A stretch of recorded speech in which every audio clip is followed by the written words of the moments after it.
Hi, I'm Deputy Chief Trevin Upkeys with the Salem Police Department, UPKES.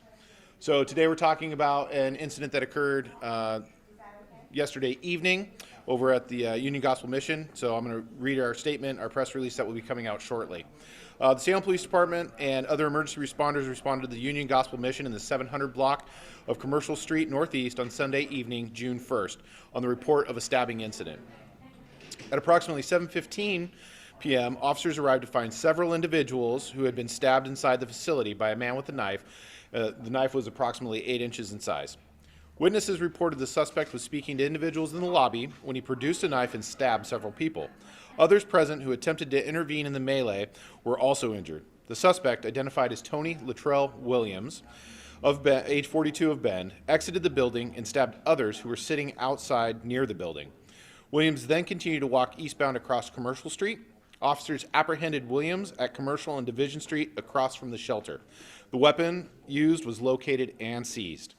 Officers and paramedics provided medical aid to 11 victims prior to those victims being transported to Salem Health for further care.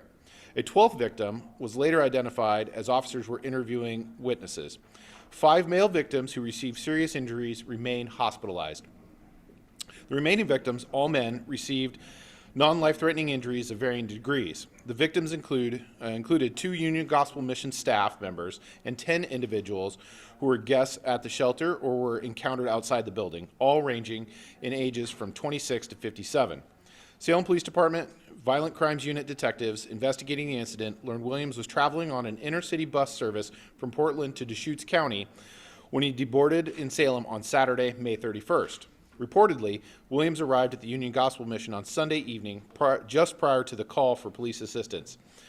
The preliminary investigation suggests the incident was not a targeted attack. However, the investigation is ongoing. Williams was lodged at the Marion County Jail on preliminary charges of second-degree assault and unlawful use of a weapon as investigators determine the extent of injuries. Williams will be arraigned at the Marion County Circuit Court Annex today at 2:30 p.m. All further media inquiries into the case must be directed to the Marion County District Attorney's Office. Okay, I'm available for a few questions. Was he checking into? Well, he was going through the bag check, right, and checking in when this whole thing happened. That I'm not exactly sure what process had been going on. I believe that he had been near or in the facility for other parts of the day. So exactly what their process is, I can't quite speak to. No, go ahead. You mentioned 5 men are still in the hospital. Or what condition are they in? Are they in critical condition? Our initial assessment from medics was critical. We haven't had an update. They usually update at various times throughout the day. Okay. We saw a video of him somebody being arrested on the ground. Yeah. Is that was the suspect? Yes, that was Okay. Mr. Williams being taken into custody. Go okay up to that point, or was he combative with police as well? My understanding is as soon as police vehicles were just a few blocks away, as soon as they arrived, they spotted Mr. Williams, and as soon as they went to approach him, he surrendered to the officers.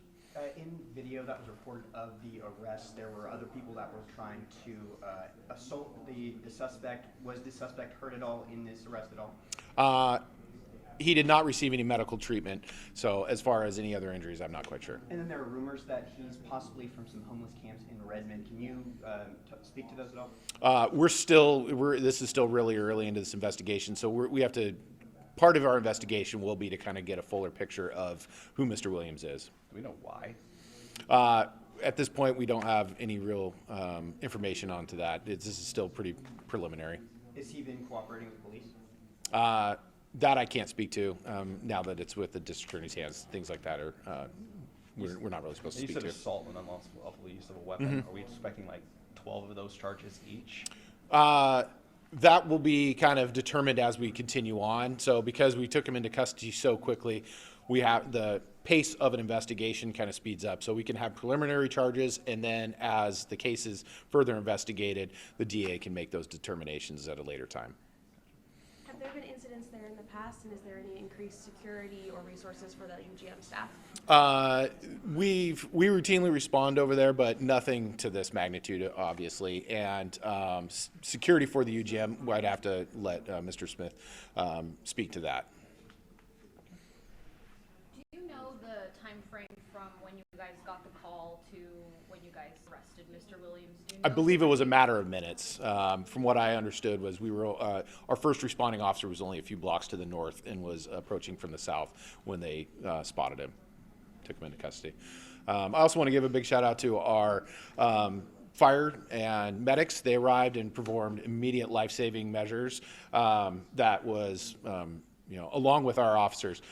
Incidentally, every year we go through active threat scenarios. We had a large one last year, and just last week we were reviewing that with our field supervisors, so our sergeants, and going back over lessons learned from that, which include casualty collection points, how to treat, tactical first aid, things of that nature. We utilized our quick litters, a lot of the equipment that our officers carry on us for just these types of situations. Usually the scenarios are based on firearms, but in this case, a knife attack is very similar to what we train for these types of mass casualty incidents, and coordinate and work with our fire department as well for response and how to treat wounded and render aid to everybody. And going back to the knife, you said that it was found, you already found it. Was he holding it at the time, or where was that at? We seized it shortly thereafter. So, So I can't really say to that at the moment. So Were there incidents in the building and outside the building? yes, yeah, I can't speak to that. Yes, started in the lobby of the Union Gospel Mission, moved outside. There were some victims that were assaulted outside, and then we took them into custody as he crossed the street. Are there security camera videos that show what happened? There is evidentiary video, but at this point for us it's evidentiary, so we can't release that. Thank you. Appreciate your time. Okay, yeah, thanks. Do you guys want to start about what happened last night? Your thoughts on it? Last night, a terrible thing happened in Salem, Oregon. And to folks that need the most.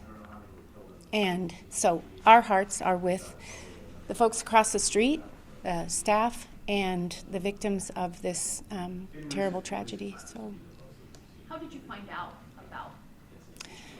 I received a text message at home late last night and was shocked, in disbelief, frankly, that something like this could happen.